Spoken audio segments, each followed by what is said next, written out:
అందరికీ నమస్తే. చూసిర్రా ఏమైందో?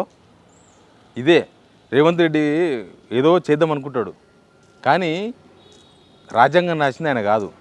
చట్టాలు చేసే అవకాశం ఉన్నా ఆయన అట్లాంటి చట్టాలు చేస్తే వేరే ఉంటుంది. అంటే ఆయన మొత్తం అయిపోయాయి. ఇంకా నేనేం చెప్తే అదే కోర్టు, నేనేం చెప్తే అదే చట్టం, నేనేమనుకుంటే అది పోలీసులు చేసేస్తారు, ఇంకా నేనేమనుకుంటే అదే అనుకుంటారు. లాస్ట్కి ఏమైంది? ఆ ఎన్టీవీ జర్నలిస్టులని అర్ధరాత్రి 1:30కు నాంపల్లి మేజిస్ట్రేట్ కోర్టు ముందు తీసుకపోతే బెయిల్ ఇచ్చారు, రిమాండ్కు అవకాశం ఇవ్వలేదు.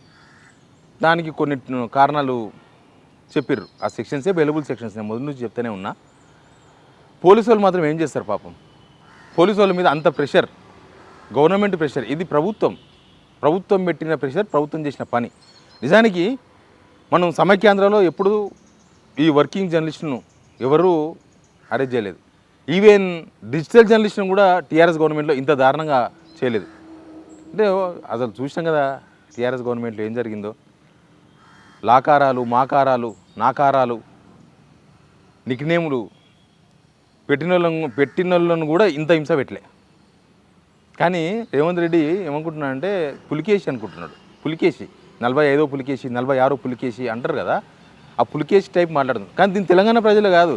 చూసిర్రా, ఇప్పుడు ప్రజల సపోర్ట్ లేదు, చట్టాలు సహకరించలేదు, ప్రజాస్వామ్యం అసలే సహకరించదు. ఇప్పుడు చట్ట ప్రకారం పోలేదని అర్థమవుతుంది. చట్ట ప్రకారం పోయిందంటే వేరే ఉంటుండే. దీనికోసం ఒక సిట్ వేసి ఎంత హంగామా మాట్లాడదాం అన్ని విషయాలు. అంతకన్నా ముందు సబ్స్క్రైబ్ చేయండి, షేర్ కూడా చేయండి. మనం నిలబడదాం జనం తరపున, జనం కోసమే మాట్లాడదాం. కానీ పులికేసులు వస్తుంటారు, పోతుంటారు. 46వ పులికేసి, 47వ పులికేసి, 50 మంది పులికేసులు అయిపోయి తెలంగాణ ఉంటుంది, తెలంగాణ ప్రజలు ఉంటారు, వాళ్ళ తరపున మాట్లాడే జర్నలిస్టులు కూడా ఉంటారు. ఇది పక్కా ఉంటారు. జర్నలిస్టులు బెదిరిస్తే ఎవరు మాట్లాడరు. ఇప్పుడు ఏమైంది? కోర్టు ఏం చెప్పింది? బాధితుల స్టేట్మెంట్ ఏంటిందని అడిగింది. అడ్వకేట్ మాట్లాడిండు, రాత్రి మీడియాతో మాట్లాడిండు అక్కడ కోర్టు దగ్గర. వాళ్ళ తరపున అడ్వకేట్, ఎన్టీవీ తరపున అడ్వకేట్. బాధితులు చెప్తున్న వారు ముందుకు వచ్చి స్టేట్మెంట్ రికార్డ్ చేయలేదు, వాళ్ళు స్టేట్మెంటు ఇవ్వడానికి ఇష్టపడలేదని ప్రాసిక్యూషన్ చెప్పింది. తర్వాత వాళ్ళను సరే 20,000 పూచీకత్తు, 2 ఇంకా మామూలే బెయిల్ ఇచ్చేసింది. దీనికోసం ఎంత హంగామా, ఎంత హడావిడి. మొత్తం భోగి పండుగ, అందరూ పాత కట్టెలు, పాత ఇంట్లో ఉండే పాత సామాన్లు అవన్నీ పెట్టి సెగ కాల్చుకున్నారు. చలిపోతుంది. భోగి పండుగ అంటే అదేగా మనం చేసేది.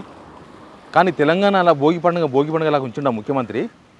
ఆయన మాత్రం కేసులు పెట్టి పోలీస్ ఆఫీసర్లు మన చేతిలో ఉన్నారు, అన్నీ మీ చేతిలో ఉంటాయి సార్. పోలీస్ ఆఫీసర్లు మీ చేతిలో ఉండొచ్చు, పోలీసులు మీ చేతిలో ఉండొచ్చు, చట్టాలు మీ చేతిలో లేవు. రాజ్యాంగం మీరు చెప్పినట్టు ఉండదు, రాజ్యాంగం వేరు. అందుకే మిమ్మల్ని పాలకులు అన్నారు, మిమ్మల్ని రాజ్యాంగం రాసిన వాళ్ళు అనలే, చట్టాలు చేసే వాళ్ళు అన్నారు. రాజ్యాంగం సంబంధం లేదు. అది మర్చిపోయి పులికేసిలాగా 2 సంవత్సరాల గవర్నమెంటు, 2 సంవత్సరాలని మీరు ముఖ్యమంత్రి అయ్యి సినిమా చూపించేసింది తెలంగాణకి. మీకు సినిమా చూపించే రోజు వస్తుంది సార్, చూస్తూ ఉండండి. మీరు ఇంకా 50 మంది యూట్యూబ్ జర్నలిస్టుల మీద కేసులు పెట్టిరంట. ఫేస్ చేస్తాం. మాకు చట్టాల మీద గౌరవం ఉంది, పోలీసు వాళ్ళ మీద గౌరవం ఉంది, అన్నీ చూస్తాం. జనం కూడా చూస్తున్నారు అన్నీ. మీరు ఏదైనా మంచి పని చేస్తే చెప్పేది మేమే సార్. రేవంత్ రెడ్డి గారు, మీరు ఏమైనా మంచి పని చేస్తే జనాలకు చెప్పేది మేమే, ఇది మంచిదే ఉపయోగించుకోండి అని. బాగాలేనప్పుడు బాగాలేదని చెప్పేది కూడా మేమే. కానీ మీరు ప్రతిపక్షంలో ఉన్నప్పుడు మేము అప్పటి గవర్నమెంట్ బాగాలేదు అంటే మీకు నచ్చింది, ఇప్పుడు మీ గవర్నమెంట్ వచ్చినాక ఇది బాగాలేదు అంటే నచ్చలేదు. ఎవరు మారిపోయింది ఇక్కడ? మీరు మారిపోయారు. జనం గమనిస్తున్నారు అన్నీ. జనం ఏం మారరు. జనం ఎప్పుడైనా వాళ్ళు ఇంకా పర్మనెంట్ ఒక గవర్నమెంట్కి ఏమి ఉండరు. వాళ్ళ ఒపీనియన్ ఎప్పటికప్పుడు చేంజ్ అవుతూనే ఉంటుంది. ఇప్పుడు మీరు చేసిన దాష్టికం ఇది, దాష్టికం. ఒక గవర్నమెంటు ఒక భోగి పండుగ రోజు జర్నలిస్టులను తీసుకొని పోయి పొద్దంతా CCSలో పెట్టి వాళ్ళని హింసలు పెట్టి, పోలీసు వాళ్ళ మీద ప్రెషర్ పెట్టి, వీళ్ళకి హింసలు పెట్టి. ఏం సార్? నా 18 సంవత్సరాల జర్నలిజం చెప్తున్నా, నాకన్నా సీనియర్ దొంతు రమేష్ 35 సంవత్సరాలు. నాకు తెలిసి ఆయన ఎప్పుడు ఇట్లాంటి ఫేస్ చేయకపోవచ్చు. సుధీర్ ఆల్మోస్ట్ నాకు కొద్దిగా అటో ఇటో, ఆయన కూడా ఫేస్ చేయకపోవచ్చు. మేము తెలంగాణ ఉద్యమంలో దెబ్బలు తిన్నాం సార్, మీరు తినలేదు, మీకు తెలియదు.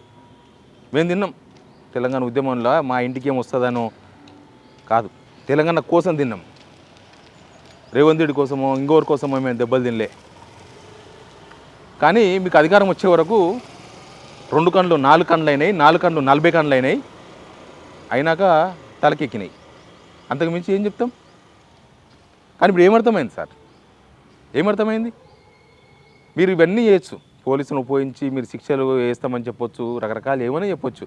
కానీ చట్టం అనేది ఒకటి ఉంది కదా, పోలీసు వాళ్ళు కూడా తెలుసు ఇది ఇంతే, ఇంతకన్నా ఎక్కువ కాదు అని.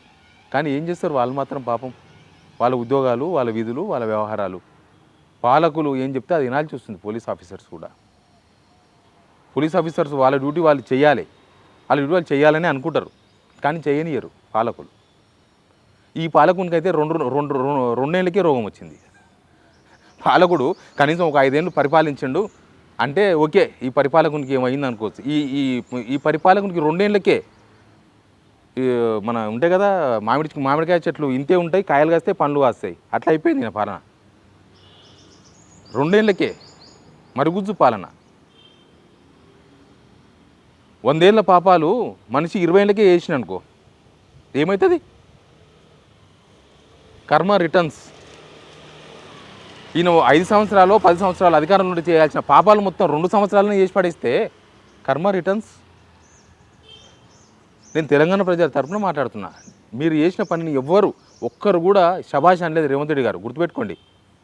మీ కాంగ్రెస్ వాళ్ళు కూడా శభాష్ అనలేదు. లాస్ట్కి హైకమాండ్కు కంప్లైంట్ చేసింది సార్.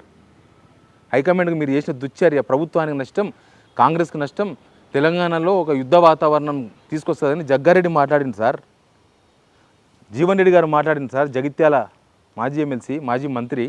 ఇది కరెక్ట్ కాదని. ఎవరు సార్ మీకు సపోర్ట్ చేసిన వాళ్ళు? ఏ ప్రతిపక్ష వాళ్ళు ఏమన్నా బీఆర్ఎస్ వాళ్ళు ఏకంగా సెంటర్కే వచ్చింది సార్, సిసిఎస్కే వచ్చారు. బీజేపీ ఖండించింది, కమ్యూనిస్ట్ పార్టీలు ఖండించినాయి. ఎవరు ఖండించలేదు? పాత కాంగ్రెస్ వాళ్ళందరి తరఫున జగ్గారెడ్డి స్పందించిండు. ఇక మీ కుర్చీ కూనలు మీరు ఏం చేస్తే అది శబాష్ అని కొన్ని కుచ్చుకున్నలు ఉంటాయి, వాళ్ళకి బుద్ధిహీనం, వాళ్ళకి మాత్రమే నచ్చింది సార్ ఇది. వాళ్ళ బుద్ధిహీనం, అది వాళ్ళకి బుద్ధి లేకపోవడంతోన ఇంకా మిమ్మల్ని సమర్థించక తప్పని సిచ్యువేషన్లో అట్లా అంటున్నారు. కానీ మీరు చేసిన పని ఎవరికైనా నచ్చిందా? తెలంగాణ దీనికోసమా తెచ్చుకున్నది? జర్నలిస్టులను తీసుకుపోయి సీసీఎస్లు పెట్టి జైలు పంపిస్తారా? చట్టాలు ఉన్నాయి కదా, ఏమైంది? ఏ కేసులో ఎంత వజన్ ఉందో కూడా ముఖ్యమంత్రికి తెలియకపోతే ఎట్లా? డిగ్రీ చదివారు కదా, కనీసం అడ్వకేట్ని పెట్టుకొని తెలుసుకోవచ్చు కదా. నాలాంటి అడ్వకేట్ చదువుతున్నాను పెట్టుకోండి. నేను మొన్ననే చెప్పిన ఇది 3 years బిలో ఉన్నాయి ఇవన్నీ బెయిలబుల్ సెక్షన్స్ అని. అసలు అక్కడనే బెయిల్ ఇచ్చి పంపొచ్చు సీసీఎస్ని. సరే ఇప్పటికేం అయిపోలేదు సినిమా. నన్ను కూడా వెంటాడతారు ఈ కేసులో, వెంటాడని. నేను తెలంగాణ ప్రజలను నమ్ముకున్నా, ప్రజాస్వామ్యాన్ని నమ్ముకున్నా, రాజ్యాంగాన్ని నమ్ముకున్నా. పోని ఏం చేస్తారో చెయ్యని. జనం కోసం నిజం మాట్లాడుతూనే ఉంటాం, నిజమే మాట్లాడతాం. మీరు లేనిపోనివన్నీ చెప్పి లేనిపోనివన్నీ వేసి సెక్షన్లు పెట్టి ఏమవుతుంది సార్? రేవంత్ రెడ్డి గారు ఏం కాదు, ఏం అయితే గీతే లాస్ట్కి జైలుకి తీసుకుపోతారు, అంతే కదా. తెలంగాణ కోసమే జైలుకు పోయిన జర్నలిస్టులం సార్ మేము. ఇక ఈ కాజు చిన్న చిన్న మీ కక్ష లేకపోతే మిమ్మల్ని విమర్శిస్తున్నారని, మిమ్మల్ని ప్రశ్నిస్తున్నారని, ఇది ఏం సార్ నాకు అర్థం కాలే. ప్రశ్నిస్తే ఏమవుతుంది? సమాధానం చెప్పలేకపోతుంటారా? చేతనైతే లేదా? ప్రశ్నిస్తాం సార్. జర్నలిజం అంటే డబ్బా కొట్టాలా? మీకు డబ్బా కొట్టుకుంటాను, రేవంత్ రెడ్డి హీరో, రేవంత్ రెడ్డి అది, రేవంత్ రెడ్డి డబ్బా కొట్టాలా? మేము ప్రశ్నిస్తాం. మా మీద 100 కేసులు బుక్ చేసి స్టేషన్కి పంపండి, జైలుకి పంపండి, ఓ నెలకో 2 నెలలకు బయటకు వచ్చి మళ్ళీ ప్రశ్నిస్తాం. ఇంకా ప్రశ్నిస్తూనే ఉంటాం. ఇది కాదు, మా ప్రశ్నకు జవాబు వెతుక్కోండి. మీ గవర్నమెంట్ సేఫ్, మీరు సేఫ్.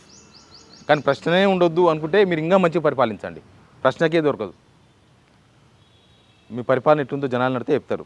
కానీ ఇప్పుడైతే ఈ రిపోర్టర్ల విషయంలో ప్రభుత్వం ఎంత హంగామా చేసింది, ఎంత అడావిడి చేసింది, అదంతా ఉత్తదే, షోపుటప్. ఆయన ఈగో సాటిస్ఫాక్షన్ కోసమో, లేకపోతే ఇంకెవరినో సంతృప్తి పరిచే ప్రయత్నమో, లేకపోతే ఇంకెవరినో భయపడించేందుకో ఈ ప్రయత్నం చేసినట్టుగా అనిపిస్తుంది. బట్ తెలంగాణ ఎప్పుడు భయపడదు, భయపడదు. తెలంగాణ బిడ్డలు భయపడరు సార్. ఎనీవే, చట్టం ఉంది, చూస్తున్నారు కదా. Please subscribe.